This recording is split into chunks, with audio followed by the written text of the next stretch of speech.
Good morning students. आज हम लोग गद्य भाग में से सेकंड चैप्टर आचार्य महावीर प्रसाद द्विवेदी जी की रचना जो है महाकवि माघ का प्रभात वर्णन, उस चैप्टर की शुरुआत करेंगे। सबसे पहले हम लोग आचार्य महावीर प्रसाद द्विवेदी जी के जीवनी को देखेंगे। जीवन काल सन 1864 यानी कि 1864 और 1938 में इनकी मृत्यु हो गई थी, तो 1938 ईस्वी। जीवन परिचय। आचार्य महावीर प्रसाद द्विवेदी का जन्म सन 1864 ईस्वी में रायबरेली जिले के दौलतपुर ग्राम में हुआ था। इनके पिता का नाम पंडित राम सहाय दुबे था। परिवार की आर्थिक स्थिति ठीक न होने के कारण इनकी शिक्षा सुचारू रूप से संपन्न नहीं हो सकी। स्वाध्याय से ही इन्होंने संस्कृत, बांग्ला, मराठी, फारसी, गुजराती, अंग्रेजी आदि भाषाओं का ज्ञान प्राप्त किया और तत्कालीन पत्र पत्रिकाओं में अपनी रचनाएं भेजने लगे। प्रारंभ में इन्होंने रेलवे के तार विभाग में नौकरी की, परंतु बाद में नौकरी छोड़कर पूरी तरह साहित्य सेवा में जुट गए। सरस्वती पत्रिका के संपादक का पदभार संभालने के बाद इन्होंने अपनी अद्वितीय प्रतिभा से हिंदी साहित्य जगत को आलोकित किया। द्विवेदी जी का सबसे महत्वपूर्ण कार्य था हिंदी भाषा का संस्कार और परिष्कार। इन्होंने प्रारंभिक युग की स्वच्छंदता को नियंत्रित किया। द्विवेदी जी ने हिंदी भाषा को व्याकरण सम्मत बनाने, उसके रूप को निखारने, संवारने, उसके शब्द भंडार को बढ़ाने और उसको सशक्त, समर्थ एवं परिमार्जित बनाने का महान कार्य किया। सन 1931 ईस्वी में काशी नागरी प्रचारणी सभा ने इन्हें आचार्य की तथा हिंदी साहित्य सम्मेलन ने वाचस्पति की उपाधि से विभूषित किया। बच्चों देखिए, आपका साहित्यिक परिचय पूछा जाता है, इसलिए आप जो जीवन परिचय जो है, इनके जीवन के बारे में, कब जन्म हुआ, क्या कुछ हुआ, ये सब हम आपको बताए हैं कि आप शॉर्ट में पहले लिखेंगे, जिस प्रकार से इसमें ऐसे लिखा हुआ है। ठीक है बच्चों। उसके बाद आप हेडिंग डालिएगा साहित्यिक परिचय, और साहित्यिक परिचय में अभी हमने जो ये वाला पैराग्राफ पढ़ा है, इसमें बच्चों उन्होंने क्या किया हिंदी साहित्य के लिए, ये बताया गया है कि कैसे उन्होंने हिंदी भाषा को व्याकरण सम्मत बनाने और उसके रूप को निखारने, संवारने और शब्द भंडार को बढ़ाने और उसको सशक्त, समर्थ और एवं परिमार्जित बनाने का महान कार्य किया। इस बात को जरूर लिखिएगा है कि उन्होंने ये क्या मतलब कि हिंदी को सुदृढ़, मजबूत और व्याकरण की दृष्टि से उसको शुद्ध किया। मतलब जितनी भी उस समय भाषा शैली वगैरह में जो त्रुटि होती थी, उसमें इन्होंने सुधार किया। उस अपने युग की, अपने पीढ़ी के लोग जितने भी कवि और हुए हैं, उनको इन्होंने, लेखक हुए, उनको इन्होंने क्या किया, मार्गदर्शन किया। उनको काव्य में उन्होंने उसको और श्रेष्ठ बनाने में उनकी सहायता की। उनको अपने योगदान से उन्होंने हिंदी भाषा को सशक्त रूप प्रदान किया। तो ये बच्चों ध्यान देने योग्य बात है, इसको आप जरूर लिखिएगा। साहित्यिक परिचय। भारतेंदु जी के पश्चात द्विवेदी जी दूसरे प्रवर्तक साहित्यकार के रूप में विख्यात हुए। सरस्वती के संपादक के रूप में इन्होंने हिंदी साहित्य की अमूल्य सेवा की। तत्कालीन साहित्य, भाषा और शैली में इन्हें जो त्रुटियां यानी जो भी गलतियां उसमें थी और दुर्बलताएं दिखाई दी, सरस्वती के माध्यम से उन्हें दूर करने का अथक प्रयास किया। इन्होंने प्रतिभा संपन्न नए लेखकों को प्रेरित किया और उनके साहित्य में सुधार किए। यही जो अभी हमने आपको बताया था, ये बच्चों जरूर लिखेगा। उनके द्वारा संपादित सरस्वती पत्रिका वास्तव में इस युग की साहित्यिक चेतना का प्रतीक बन गई। द्विवेदी जी ने अनेक निबंधों की भी रचना भी की। उनके निबंधों में आलोचनात्मक निबंधों की संख्या सर्वाधिक है। ऐसे निबंधों में उनकी निर्भीकता और तथ्यात्मकता स्पष्ट रूप से दृष्टिगोचर होती है। आज भाषा और शैली का जो परिष्कृत और विकसित रूप दिखाई देता है, वह द्विवेदी जी के ही प्रयासों का परिणाम है। वे भाषा के महान शिल्पी थे, यानी उन्होंने भाषा को सुदृढ़ और मजबूत बनाने का कार्य किया है, एक शिल्पकार के समान। एक चतुर शिल्पी की भांति उन्होंने हिंदी खड़ी बोली को संवारा और उसमें प्राण प्रतिष्ठापना भी की। द्विवेदी जी ने नए नए लेखकों और कवियों को प्रभावपूर्ण लेखन की दृष्टि से दक्ष बनाया, मतलब कि उनको उसमें निपुण बनाया। इन्होंने हिंदी भाषा का प्रचार प्रसार करके जन साधारण के हृदय में हिंदी के प्रति प्रेम जागृत किया। ये सब बच्चों साहित्यिक हिंदी में जरूर लिखेगा। फिर इनकी कृतियां, द्विवेदी जी ने 50 से भी अधिक ग्रंथों तथा सैकड़ों निबंधों की रचना की। इनकी प्रमुख कृतियां इस प्रकार हैं: काव्य संग्रह, काव्य मंजूषा, निबंध है। द्विवेदी जी के सर्वाधिक निबंध सरस्वती तथा अन्य पत्र पत्रिकाओं एवं निबंध संग्रहों के रूप में प्रकाशित हुए।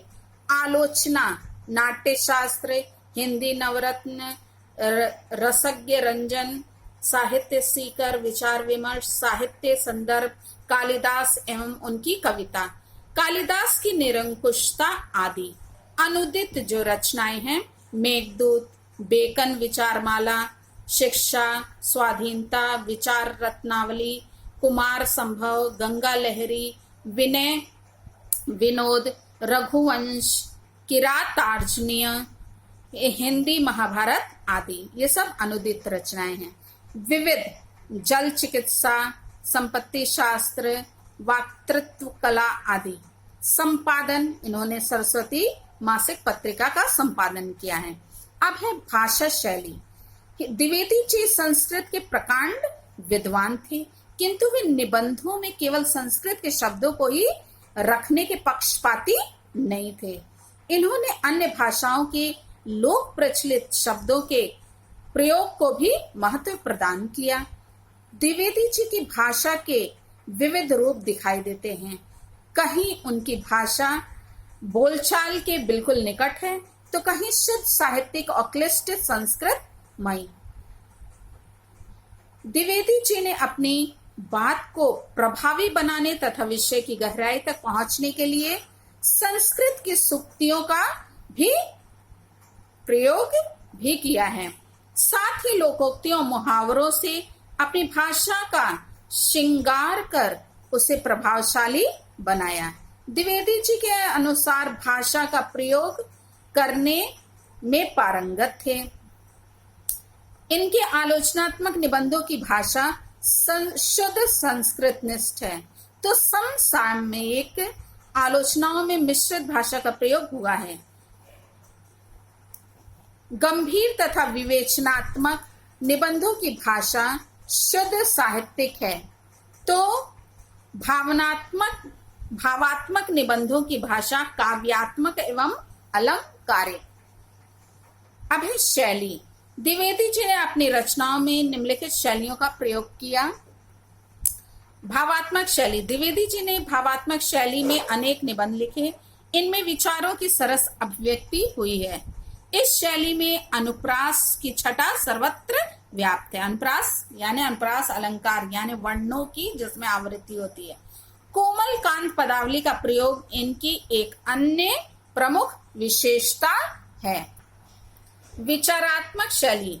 द्विवेदी जी की विचारात्मक शैली में तत्सम प्रधान भाषा का प्रयोग हुआ है, मुहावरों का प्रयोग कम हुआ है और हास्य व्यंग का भी अभाव है। साहित्यिक महत्व के निबंधों की रचना द्विवेदी जी ने इसी शैली में की है। गवेषणात्मक शैली। द्विवेदी जी के साहित्यिक निबंधों में गवेषणात्मक शैली के दर्शन होते हैं। इस शैली पर आधारित निबंधों में उर्दू के शब्दों का अभाव है। यह शैली अपेक्षाकृत गंभीर लिए हुए है। संवादात्मक शैली यानी बातचीत के रूप में अपने निबंधों के बीच में द्विवेदी जी ने कहीं कहीं पाठकों से वार्तालाप करते हुए दिखाई देते हैं। ऐसे स्थलों पर संवादात्मक शैली का प्रयोग हुआ है। वर्णनात्मक शैली। द्विवेदी जी ने बड़ी संख्या में वर्णनात्मक निबंध लिखे हैं। इनमें भौगोलिक एवं ऐतिहासिक स्थानों का वर्णन किया गया है। व्यंग्यात्मक शैली। सामाजिक कुरीतियों पर चोट के लिए द्विवेदी जी ने व्यंग्यात्मक शैली का प्रयोग किया है। इस शैली के अंतर्गत सरल वाक्यों का प्रयोग किया गया है। कथन को प्रभावी बनाने के लिए मुहावरों का भी समुचित प्रयोग किया गया है। हिंदी साहित्य में स्थान। आचार्य महावीर प्रसाद द्विवेदी हिंदी साहित्य के युग प्रवर्तक साहित्यकारों में से एक थे। वे समाज और संस्कृति के क्षेत्र में अपने वैचारिक योगदान की दृष्टि से नव चेतना के संवाहक के रूप में अवतरित हुए।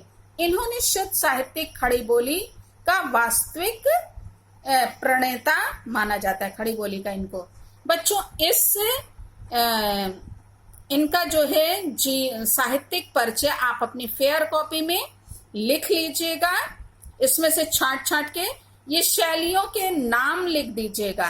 पूरा डिटेल लिखने की जरूरत नहीं, नाम लिखिएगा और हिंदी साहित्य में स्थान लिख दीजिएगा। रचनाएं जरूर लिखिएगा इनकी। अब इनकी रचना है महाकवि माघ का प्रभात वर्णन। प्रभात यानी सवेरे के समय का, भोर के समय का वर्णन है। द्विवेदी जी के प्रस्तुत निबंध महाकवि माघ का प्रभात वर्णन में महाकवि माघ के प्रभात वर्णन के सुंदर स्थलों को चित्रित करने का प्रयास किया गया है। प्रकृति वर्णन को समृद्ध बनाने में महाकवि माघ का संस्कृत साहित्य में अद्वितीय स्थान है। माघ के संबंध में भी कहा भी गया है कि माघे संति त्रयो गुणा। यहाँ त्रयो गुणा से तात्पर्य श्रेष्ठ उपमाएं, अर्थ गौरव एवं पद लालित्य से है। प्रस्तुत निबंध में सूर्य, चंद्रमा एवं नक्षत्रों का अत्यंत सुंदर वर्णन है। मानवीकरण के सहारे इनकी क्रीड़ाओं को सजीव रूप में चित्रित किया गया। यानी कि यहाँ पे ये जो सूर्य चंद्रमा है इन सब का क्या है, मानवीकरण, यानी कि उनको मानव के रूप में यहाँ पे बतलाया गया है। देखिए, रात अब बहुत ही थोड़ी रह गई है, सुबह होने में कुछ ही कसर है।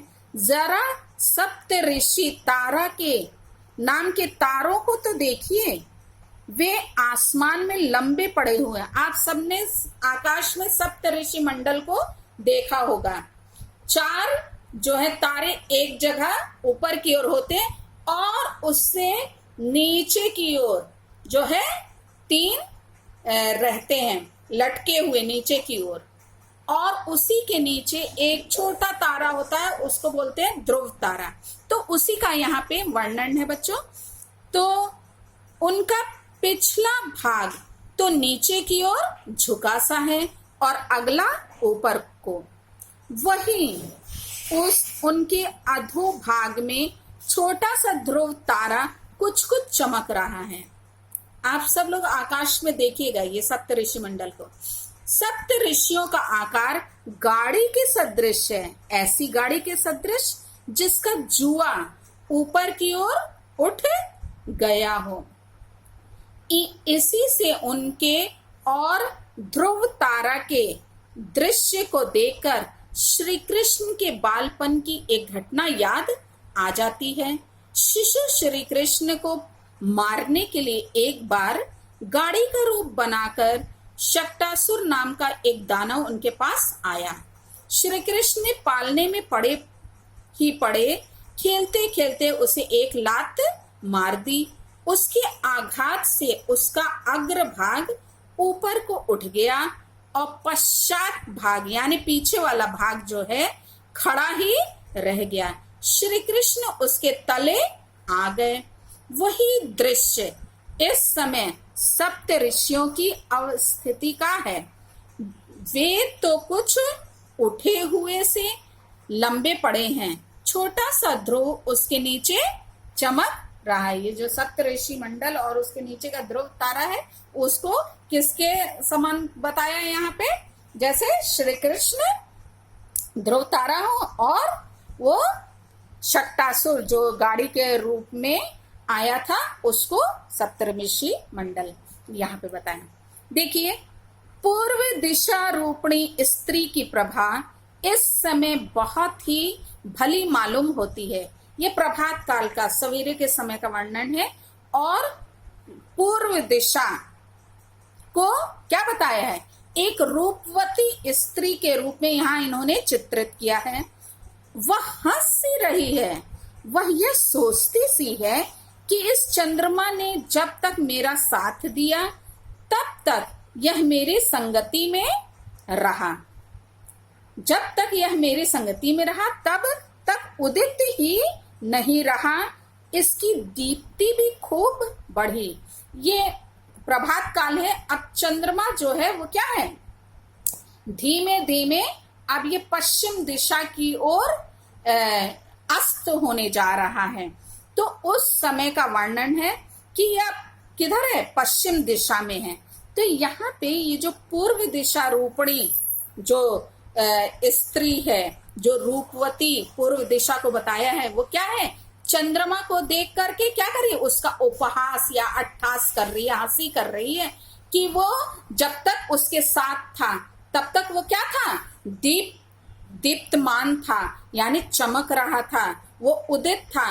किंतु अब ये जब पश्चिम दिशा रूपणी स्त्री के पास चला गया है, पर यानी पराई स्त्री के पास जब चला गया तो वो क्या हो गया? कांतिहीन हो गया। इसका यहाँ पे इन्होंने वर्णन किया। देखिए बच्चों, परंतु देखो वही अब पश्चिम दिशा रूपणी स्त्री की तरफ जाते ही हीन दीप्ति होकर पतित हो रहा है। इसी से पूर्व दिशा चंद्रमा को देख देख कर प्रभा के बहाने ईर्ष्या से मुस्का सी रही है। ये पूर्व दिशा रूपणी स्त्री जो है, जो रूपवती है, वो क्या है? इस चंद्रमा को देख करके वो उससे जल रही है। मतलब कि ये पश्चिम दिशा रूपणी स्त्री से क्या है? वो ईर्ष्या कर रही है, ईर्ष्या करके मुस्कुरा रही है। मतलब कि उसको इस बात का ये है कि चंद्रमा अभी तक उसके पास था, लेकिन अब किसके पास चला गया? पराई स्त्री के पास चला गया, यानी पश्चिम दिशा रूपी स्त्री के पास चला गया। तो वो ईर्ष्या से उसको देख करके मुस्कुरा रही है। परंतु चंद्रमा जो है, जो कि पश्चिम दिशा रूपी स्त्री के पास चला गया है, वो क्या है? इस बात से वो एकदम बेफिक्र है। उसको इस बात की जरा भी परवाह नहीं है कि उसकी हंसी पूर्व दिशा रूपणी स्त्री कर रही है।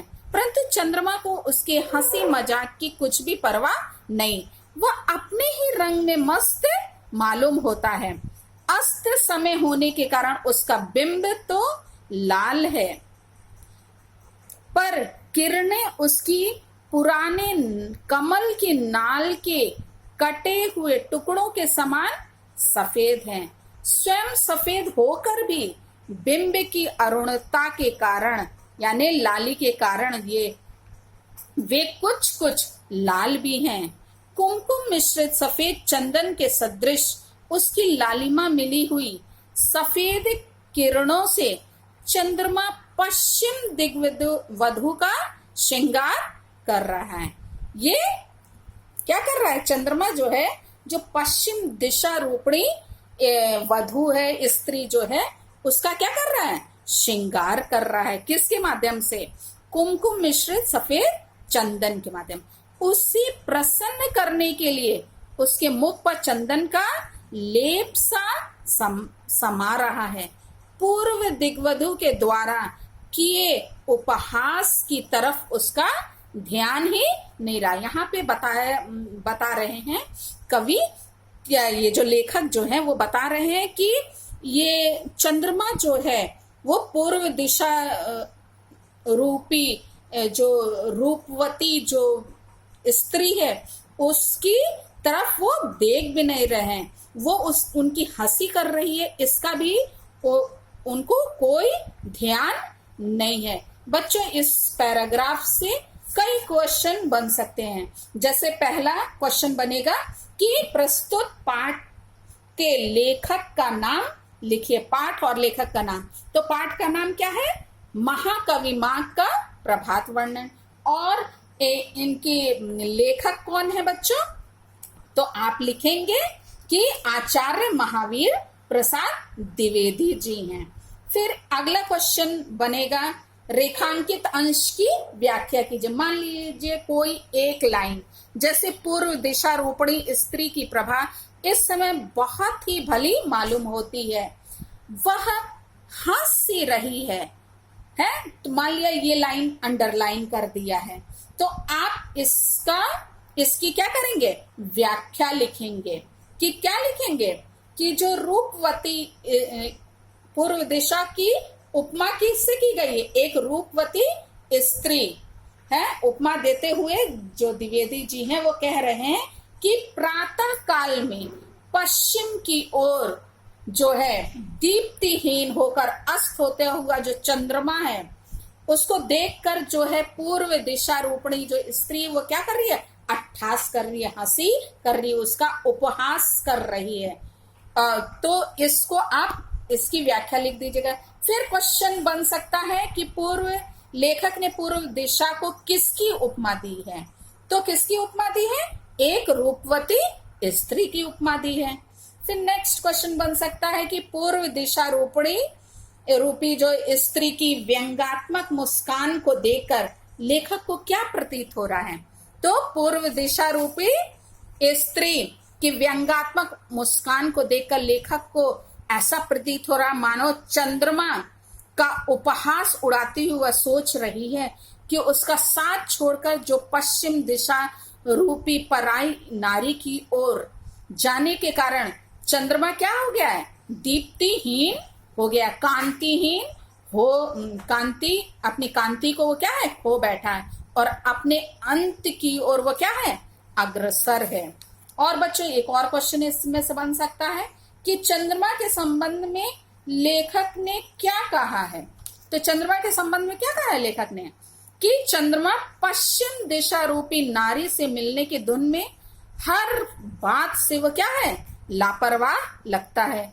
वह ना तो पूर्व की ओर देख रहा और ना ही पश्चिम की ओर। उसे अपने दीप्तिहीन यानी कांतिहीन अपनी चमक को खोने का जरा उसको भी अनुभव नहीं है। वह निरंतर अपने कर्तव्य मार्ग की ओर बढ़ता ही जा रहा। वह दिशा रूपी वधु के आकर्षण में अपने मार्ग से विचलित नहीं हो रहा।